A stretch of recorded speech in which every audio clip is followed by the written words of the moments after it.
Hey, entertainer heads, you're not going to believe where we're at. We're in Saguaro National Monument in Arizona. Excellent. What are we doing here?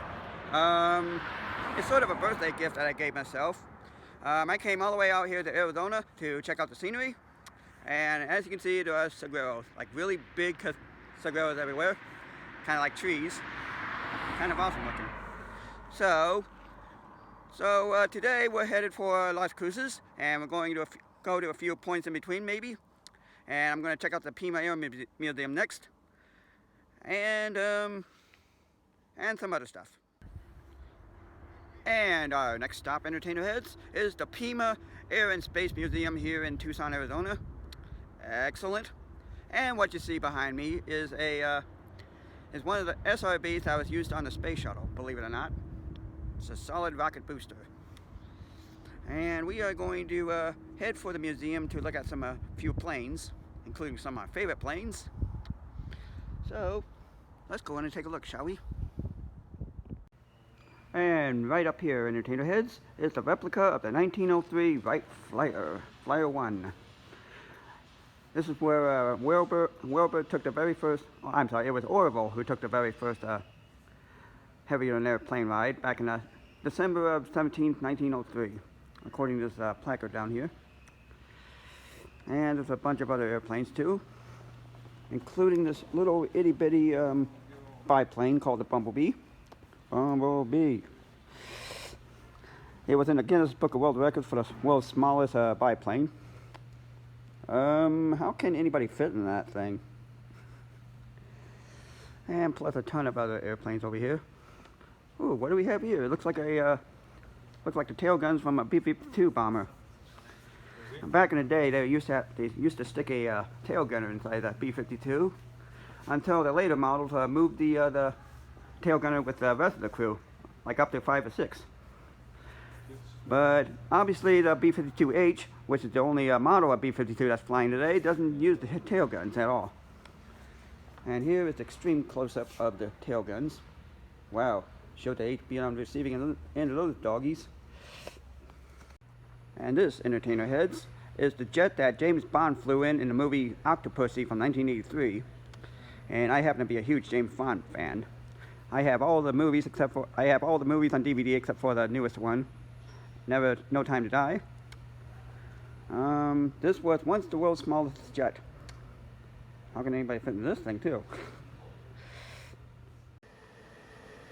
And over here, this bad boy is the SR-71A, one of the world's fastest air-breathing aircraft, as far as we know. This baby is capable of Mach 3.2, which is like over 2,300 miles per hour ground speed, and can climb up all the way up to 82,000 feet ceiling flight, which is pretty much close to space, higher than a Concorde or any airliner. And here is the start cart that used to start the SR-71's engines, since an internal starter would be too heavy for the airplane to take off. And here is one of the jet engines for the SR-71. And we walk underneath the aircraft itself. Landing gear strut. And pretty impressive looking plane. It was seen in such movies as Transformers, and one of the Transformers movie, and a movie called Darrow, where this android kid steals an SR-71. Except he would have a little problem trying to start that plane, because he would need one of these start carts to start the engine in this plane. And he would also need a pressure suit to go all the way up to 82,000 feet. Man, that's pretty gosh darn high. So this is the SR-71. Whoops, and I hope I don't bump into these other planes back here and hurt myself. And this bad boy over here, entertainer heads, is was at once the world's largest military warplane. This is the B-36 Convair Peacemaker, corrections. And this plane was never actually used in combat, never dropped a bomb in anger.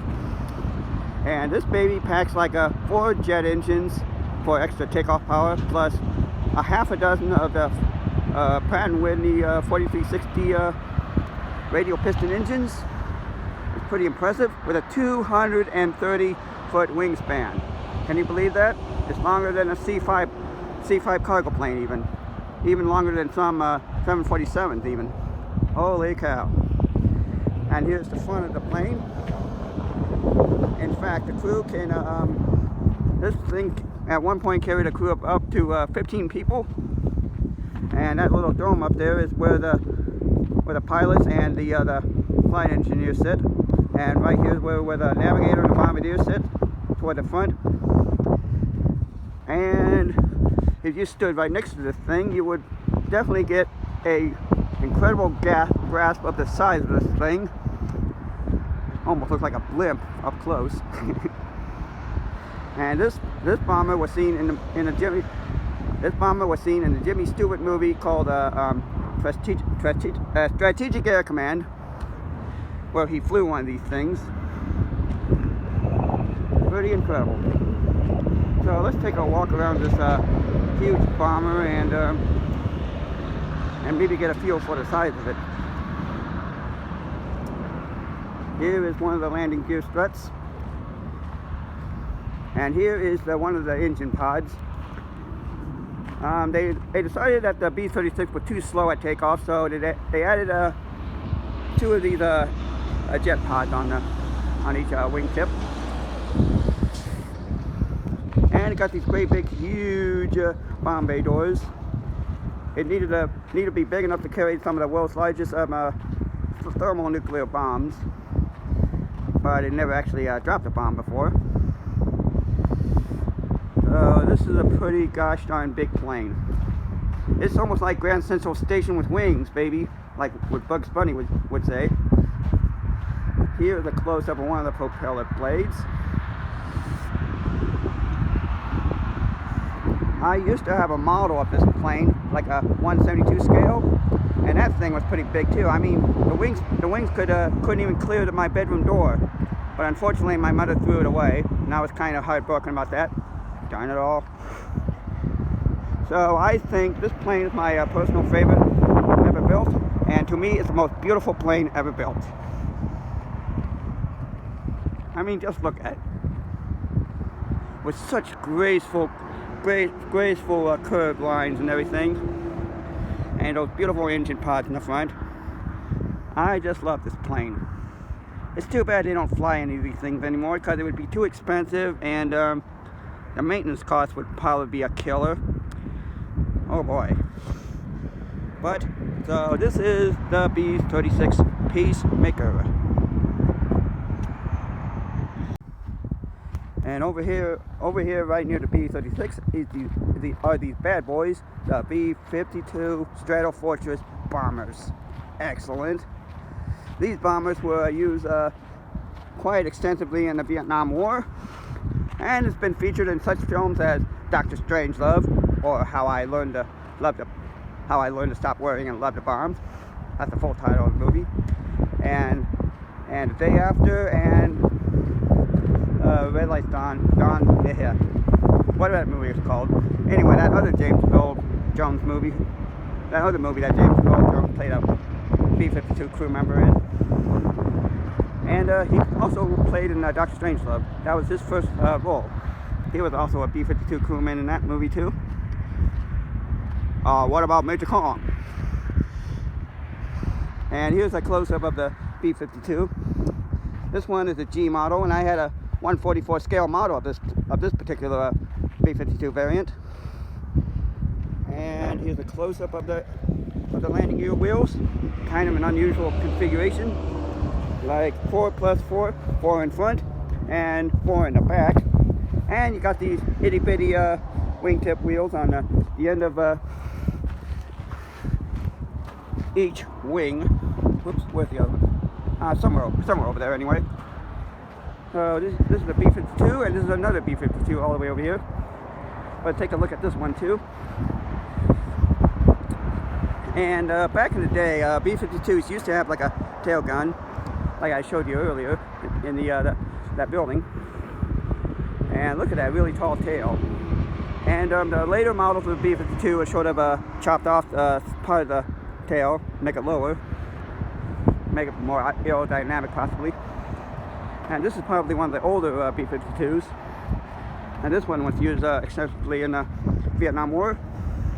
And also the newer B-52s kind of got rid of the ailerons.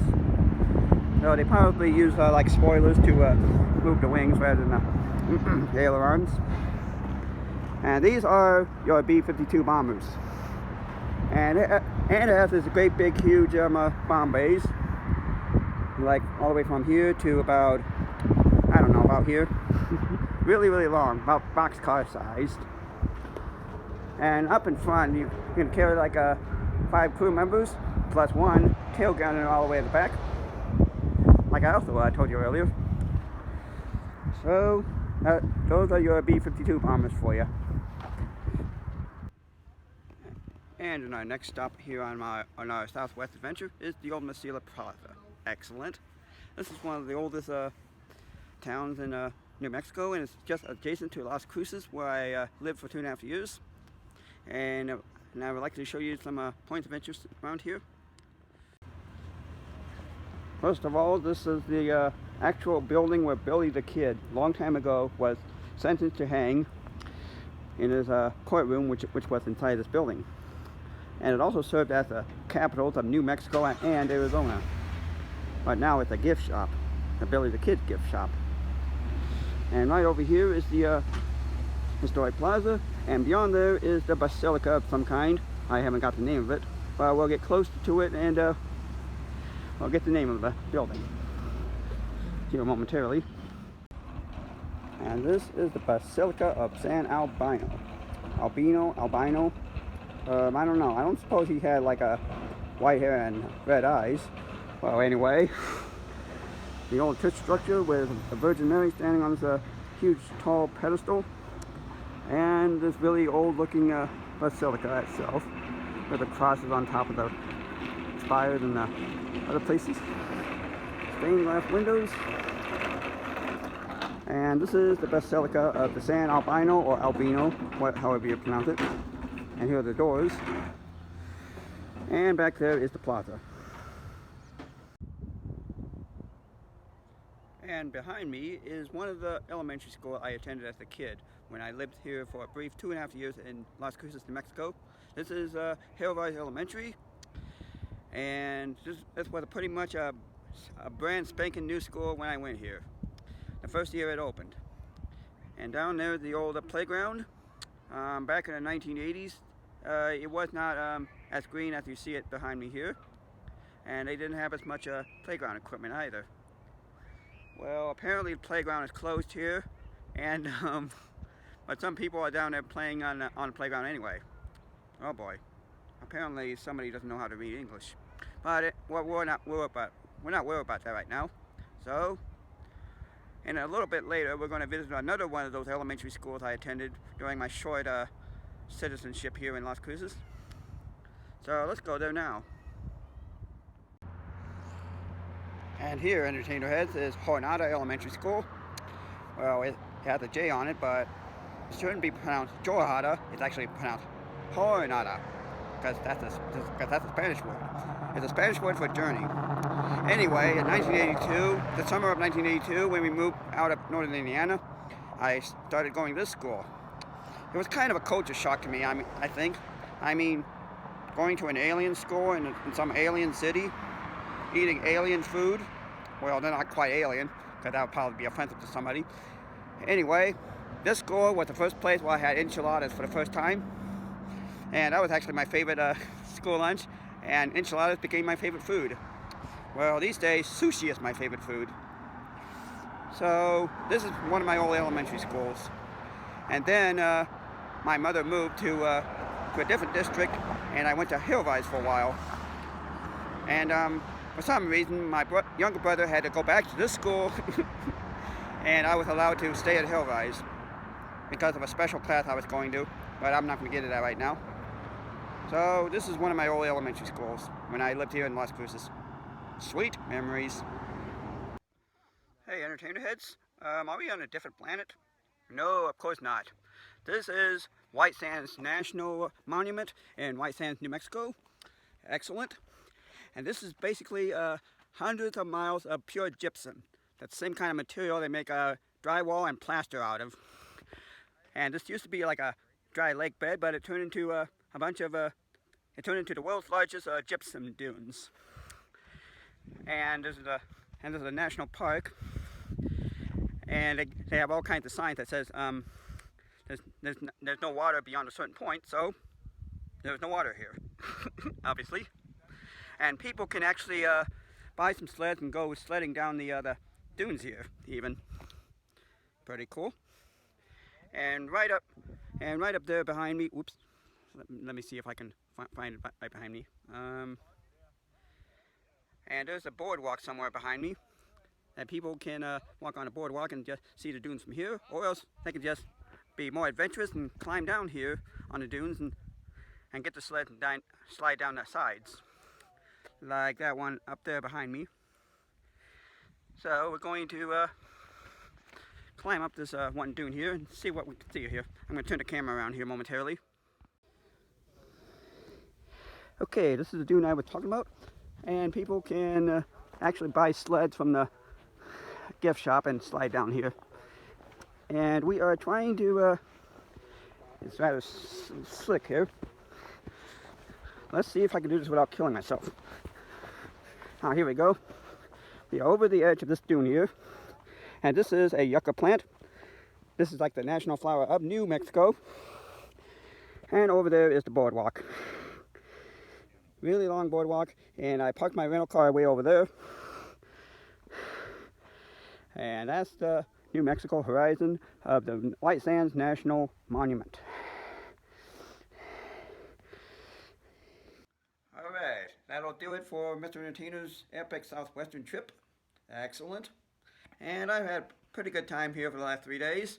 And tomorrow I'm headed back to Indiana to go back to my normal life, which I don't care too much for, but hopefully you'll see more videos from Mr. Entertainer as soon as I get off my rear end and do it.